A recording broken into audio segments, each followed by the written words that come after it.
your block, straight cruise. Tray flipping on your block, straight cruise. Now we tray flipping on your block, straight cruise. Tray flipping on your block, straight cruise. Welcome back to Stone Crew. Today, episode 16 of the Dan Corrigan series. This one's called It Could Have Been a Perfect Skate Park. Excited. I don't know what park he's talking about. Apparently somebody built a skate park and there's probably little things that are just off about it. Maybe heights, maybe they use square rails instead of round rails. I don't know exactly, but something along those lines. Big shout out to anybody that's been supporting this channel. If you want to, the best way to support the channel, if you want to look at the description, ToStoned Skateboards by Fiction Skateboards, available at fictionskateboards.com. That's the best way to support this channel and support me as a skateboarder. Those are my pro model decks. I like the graphic a lot. I thought about changing the graphic, but I really like the graphic, so I don't know. I'm probably gonna keep it unless like a bunch of people start ordering them and want different graphics. But yeah, episode 16, Dan Corrigan and the crew. It's on you. Let's go. I just shaved my head, so that's exciting. Yeah, you did. Yeah, he shaves his head in this video. I did not make that connection until literally I just looked at the computer that I'm editing this one. So this video starts off with Nick and me trying to get better at backtails. And let me just recommend, if you're ever trying to get better at a trick or learn a trick or, I don't know, any sort of variation of progression with anything, try to find someone who is about the same level with that particular trick, but preferably better than you in skating in general. Because it goes so long, you can like, they'll usually figure it out faster. And if you're like having a conversation, which you'll see throughout this beginning part of the video, like we're kind of like talking about what we're learning through each try. It just makes it not only kind of more fun because it's like you're not really in it alone, but I feel like you figured out a lot faster. So it's just us learning how to sit on backtails. Nice. And for me, the ledge is like where you're. It's always good to talk to the homies that you're skating with, and just like get tips and tricks and stuff. Yeah, that's just the first part of the video, and then you'll see the rest. I'll probably just do. You can start trying back down if you want. I'm just gonna try to get a couple basic things out of the way. Dude, really, for me, sitting on any trick's kind of sketchy. It's like, well, like 50-50, obviously. 50-50, 5-0s. I can pretty much hold. Board slides. But like, I don't know. Certain things, it's like hard to hold. Like a crook, I always come out early, I feel like. Just gotta accept the wrong crosslock. Or back tail, front tail. Even nose slides, I can't really hold a nose slide. So I need to practice on some holding too. Hey, let me know in the comments, do you guys want content, like Dan's content kind of, I don't want to copy him, you know what I'm saying, but like just raw footage of me going out and like trying to hold tail slides or nose slides and stuff like that? Let me know. Damn. That was a good ass crook. I'm gonna start at the halfway point. He's starting at the beginning. I gotta build my way up to it. Gotta get that bail out of the way because I do it every first back tail. I feel like it's easier to start at the beginning with the back tail.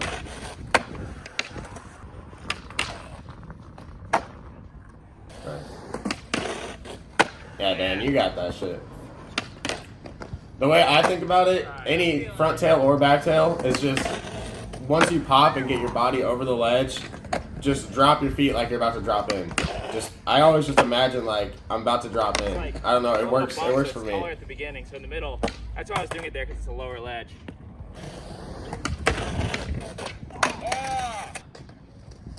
A leaf that doesn't actually affect anything. A leaf that won't do anything.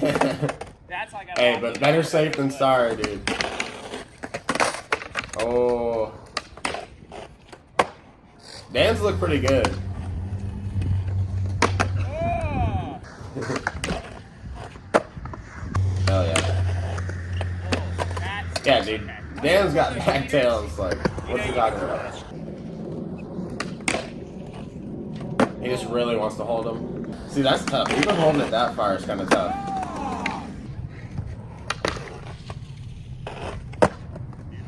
Got that. Yeah, way past the crack. Gotta be like on the tip of your tail, but the heel can't hit.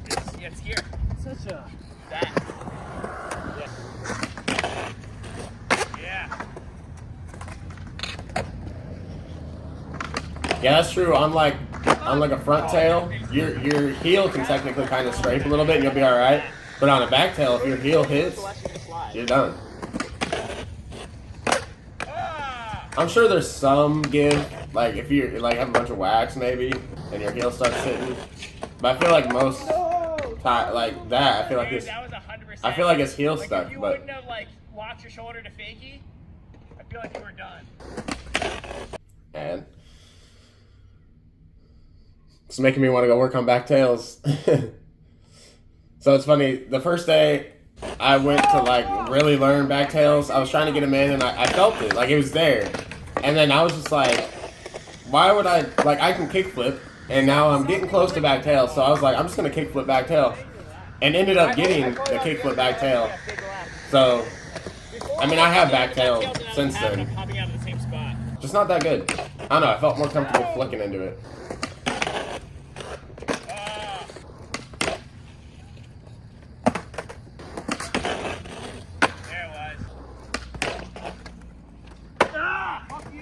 That's still good. It's funny. I've noticed, like with skate, especially with myself, like the better you get, the harder you are on yourself. Like that is so good. And he was like, ah, blah blah blah, because he didn't make it all the way to the end. But it's like, dude, you're still tail sliding like 12. Well, it looks like 12 feet. That's probably like 12 foot. That whole thing's probably like 15 foot, right? Am I tripping? I don't know. Might be like. That's probably like 15 foot, 20 foot maybe. Nice. Nice.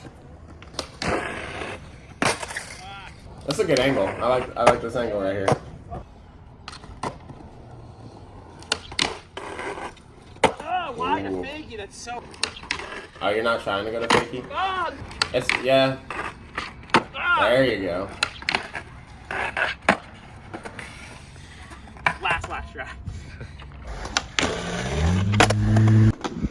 It's because your body's just naturally already wanting to turn that way.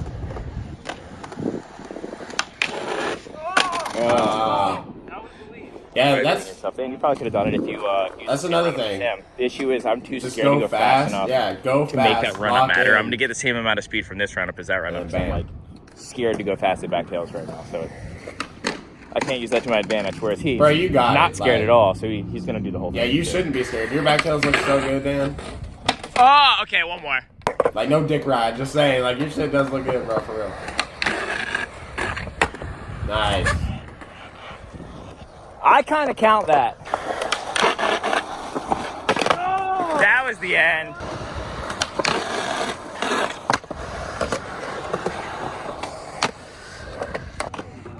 He just shaved his head over there. It was sick. Dude, I left my mom a bunch of hair over there, so if anyone's in Phoenix... You're trying to come up on some hair, dude. Trying to come up on some hair. Skate parks that have like a random bank on one side and stairs on the other, like you either just slam super hard. Well, he did that right when he got here. He rode down this double set. He didn't know. Dude, on a cruiser board. Sometimes that'll like get you going, like the shock, but other times you can like the warm up slam. Break a bone. Not stuck in the warm up slam. Should probably go skate a handrail now because I have no hair.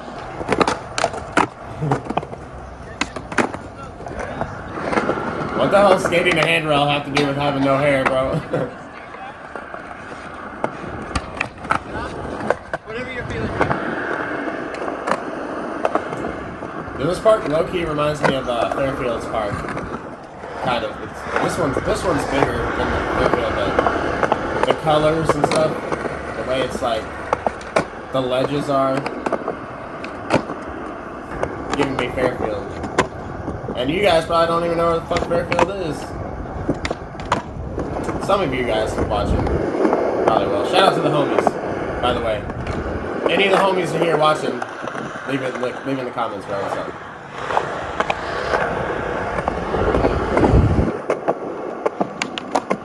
Oh shit.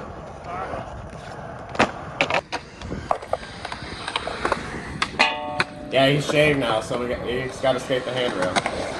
That makes no sense to me. More aerodynamic.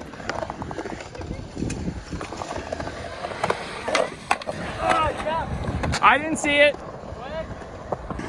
Are you good?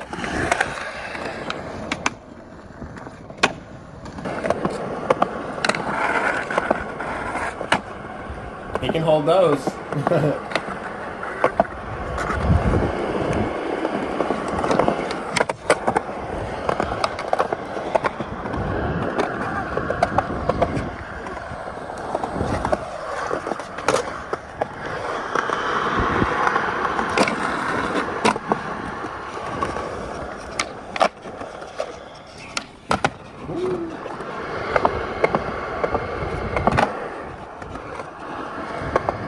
Dan's lines, dude. They just don't stop. He eventually just gets gassed and has to stop, and he starts laughing. I bet he'll start laughing at the end of this line. I have a feeling. Ooh. Oh, he didn't. He didn't laugh. Alright, whatever. I swear, though, usually he has, like, really long lines, and then at the end he'll do some, like, wonky shit and just start laughing. Ah, dude, I need to practice that, for real. No. It's still cool. See, that's what I'm saying. Like, he's pissed. But that was still cool.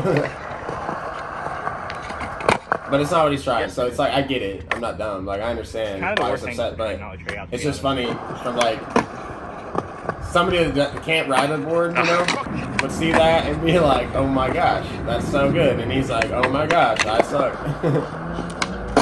I got the touch, didn't I? That's sick. That's so sick. But I hope he gets that. Oh. If I don't get to the end on the figure press I put in nollie tray, at least get to the nollie tray in the next 2 tries, I'm just going to walk away. I don't want to blow all my energy on this. Yeah. That is a lot of energy for just that little thing, but hey, that's sick. I think it's worth it. Of course I straight. That's...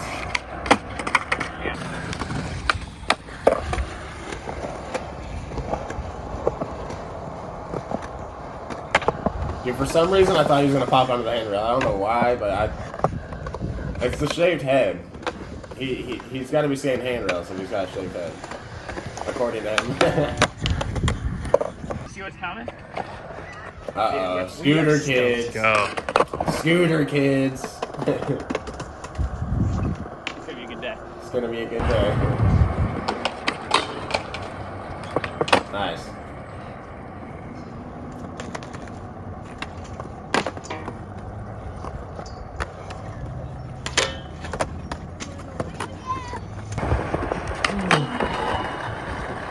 Nice.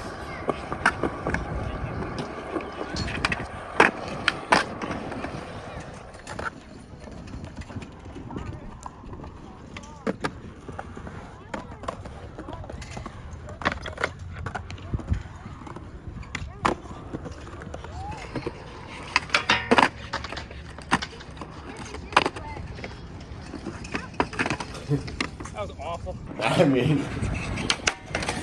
Ooh. Dude, imagine that in a grind. One? Have you done that before? Has anybody done that?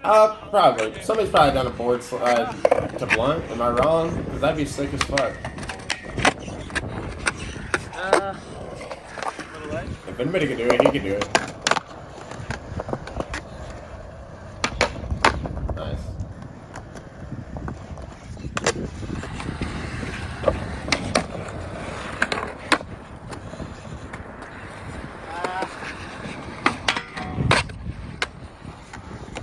That's cool. Oh, here we go. Yeah. Oh, you sumbugger. Split it. I don't know. Sometimes it slides.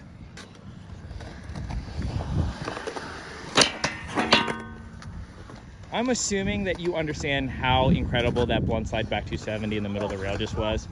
I'll point it out afterwards anyway, so just in case you didn't. Yeah, point it out, because now I don't even know what you're talking about. It's funny on how, like, filming you makes me want to skate like a video. Like, I'm watching a video, but I'm, like, watching it through my phone live. Okay, take a moment to reflect on that skate park. What didn't it have? What could possibly be wrong with this park? I don't know. First, let me talk about... But it does remind me of Fairfield's Park, bro. Still pretty much a 10 out of 10. It's one of the best skate parks I've ever skated as far as, like, it flows pretty well. The outside edges have big enough quarter pipes to bring you back. That one bowl side, like, you can just pump around the corners to get to that Euro gap, even though it's a pretty big Euro gap. But it has everything. It has a ledge, a good flat bar that's round, thank God. The ledge is really long. Bump to ledges, bump to rails. Some are square, some are round, some are playful. The long 3-stair rail with the hubbas on it. It has a curved ledge that we didn't touch. The main thing that it doesn't have is a hip, which I think is kind of essential to every skate park. There is like the A-frame thing, which you could kind of argue gives you a similar feeling as a hip, but not really. You can also like bump out of the hip to the bank that's sort of like cat-a-corner to it. That's not the right definition of that. But the one that's running alongside of the A-frame, that's sort of like a hip, but then you have to get pretty far out for it to actually feel like a hip. Otherwise, you just land back in the bank that you popped out of. It does have the wally ledge, but there's a couple basic things that it doesn't have. And I would also argue that having a small ledge, like a curb-sized ledge, is pretty ideal for any skate park. And it also has like only the one big quarter pipe. It doesn't have a super tiny quarter pipe either. They're mostly just medium quarter pipes. Bro, come to Fairfield. I think it probably goes. Check out Fairfield's park. It's literally a bowl. Other than that, though, I mean, the ground's good. Two little the fucking location's slopes. pretty cool. It has lights. The rail, the skate park is lit till I think 10 o'clock. But the not putting the indicator lines on the skate park ground, I think is like one of the biggest missed things of every skate park. Like we talked about when the dude like showed up to the skate park and like ran down the double set. Like there should be like a line to let you know that that's stairs. Because even if you skated the park like once or twice and you show up there and you're warming up, you might like roll around with a little bit of confidence and then just forget where one set is and just get bodied. I see that happen a lot with Eurogaps particularly. Yeah. It's probably the most, I wouldn't say it's a mistake. I feel like it's I've just done like an oversight, something that people don't necessarily think about when they're designing the park. Because I'm sure that they assume that like people I usually roll up, I'm like, look at it before they try to skate around. Like, that's not accidentally go down. So it really isn't their fault. And that is also why stairs. the park is like still kind of like a 10 out of 10. Like there's always something you could fix. There's always one thing you could complain about, no matter what. But because it's like a lack of a hip, which I think is kind of ideal. It's a lack of a hip for you. I think is, I mean, that's give it a 9. Give it like a low angle pad or curb angle pad. I think that kind of makes the park like a 9.9. It sucks that it's so far because the dimensions of everything's really good. I'll also say that the concrete that they use there isn't like slippery. Super nice, it has like a little bit of grip to it, but like the right amount of grip. Like you can still power slide your stuff around, but like you're not sliding all over the place. It's probably the perfect temperature. I highly doubt. And I think it's California Skate Park that did it, and they pretty much nail everything that they do. I really like the dimensions that they use. Dude, I really like copied them. whatever metal that they use for the coping is like really good. It's sharp, but not too sharp. So yeah, once again, shout out California Skate Parks. But yeah, if you're ever in the Arizona area, particularly Phoenix, or you're traveling through, and if you're ever in the Iowa area, out of all the skate parks that I skated in Phoenix, hit me up, bro. Some other ones. Well, give me an advance though, because it's still like 2 hours for me. Definitely want to hit. There's 2 others. There's actually definitely one other that like obviously you have to go to, which is Perry Park. Has anybody done the $100? This makes it into my top 10 favorite skate parks. I've actually skated from the last video ago, but not as much as we did this day. Yeah, that's the video. More interesting stuff happens in tomorrow's video. This is just a lot of just skating, but yeah, thanks for watching. So tomorrow's video's got all the interesting stuff, huh? Nah, but for real, hey, let me know in the comments. Has anybody sent him a clip for that little wonky ledge thing that he'd pay $100 for it, any skater that could do it? Let me know, because yeah, that shit's way too far for me to go and try to skate for $100. You know what I'm saying? Like I'd spend more on gas to get there. But that concludes episode 16 of the Dan Corrigan series. Yeah, I might go skate. I kind of feel like skating now. But anyway, till next time, much love. Peace out.